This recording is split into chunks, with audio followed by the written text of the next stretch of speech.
আমি স্পেশালি বিশ্বাস করছি যে আমি এই ম্যাচে আমি ঘুরাই দিই একাই। একটা স্পেল 7 ওভারের সৈয়দ খালেদ আহমেদের ওই এক স্পেলেই ম্যাচ সিলেটের পক্ষে এসে গেছে বলাই যায়। 17 রান 2 মেইডেন 4 উইকেট, প্রত্যেকটা উইকেটই আবার শুরুর ব্যাটারদের। প্রতিপক্ষে যে ব্যাটাররা সিলেটের চ্যাম্পিয়ন হবার পথে হতে পারতেন সম্ভাব্য বাধা।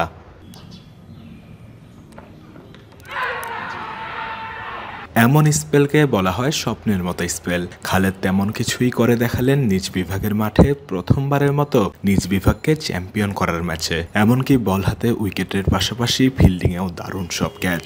উদযাপনী বলে দেয় নিজের সবটা দিতে তিনি কতখানি মরিয়া। বড় খেলোয়াড়রা নাকি বড় ম্যাচে ঠিকই পারফর্ম করেন।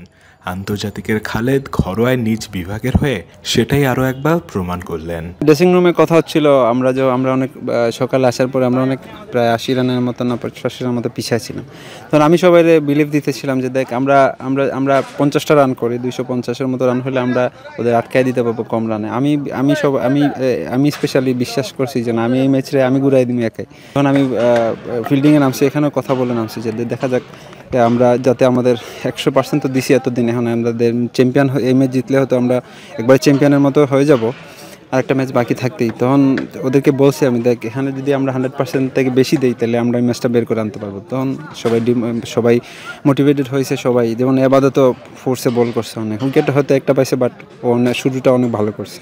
ভাই ওই সময়টার কথা জানতে চাচ্ছি। আপনি তো দলের একজন সিনিয়র প্লেয়ার, খুব স্বাভাবিকভাবে আপনি চাইলে 4 উইকেটের পর আবার 2 ওভার রেস্ট নিয়ে বোলিং আসতে পারতেন, 3 ওভার রেস্ট নিয়ে বোলিং আসতে পারতেন, 5 উইকেটে ট্রাই করতে পারতেন। বাট সিলেট টিমটাকে এই জায়গায় সবার চাইতে আগায় কিনা যে ব্যক্তিগত ইসের কথা, অ্যাচিভমেন্টের কথা কেউ ভাবে না, দলের কথাই ভাবে। অবশ্যই দেখেন আমাদের এখানে এতটুকু আসার পিছনে সবার কন্ট্রিবিউশন আছে, এবং 15 মেম্বার যারা আছে সবার কন্ট্রিবিউশন আছে। আমাদের চেষ্টা ছিল যে দেখ এই ইন্ডিভিজুয়াল পারফরমেন্স যারা বেশি টিমে যারা বেশি রান হয় বা বেশি ইয়ে করে ওই টিম কিন্তু এত উপরে যেতে পারে না। আমাদের এখানে পুরা 11 যারা খেলে, ইভেন যারা বাইরেও বসে থাকে, ওদের এফোর্ট অনেক বেশি থাকে। তো আমরা 11 পর্যন্ত চেষ্টা থাকে যে একটু কিছু হলেও ইম্প্যাক্ট রাখার টিমের মধ্যে। তো এটাই মন্ত্র আর কি, যে সবাই আমি বলতাম বা আমাদের কোচ বলতো, আমাদের সিনিয়র যারা আরও আছে সে বলতো দেখ আমরা একা কেউ কিছু করবো না, আমরা যাতে টিমগতভাবে দলগতভাবে পারফর্ম করি তাহলে আমাদের রেজাল্ট আমাদের হাতেই আসে।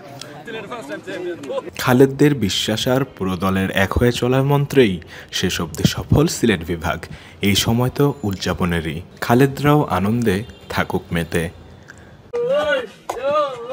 সিলেট থেকে উৎস মাহমুদ, বিডি ক্রিক টাইম। 3, 2, 1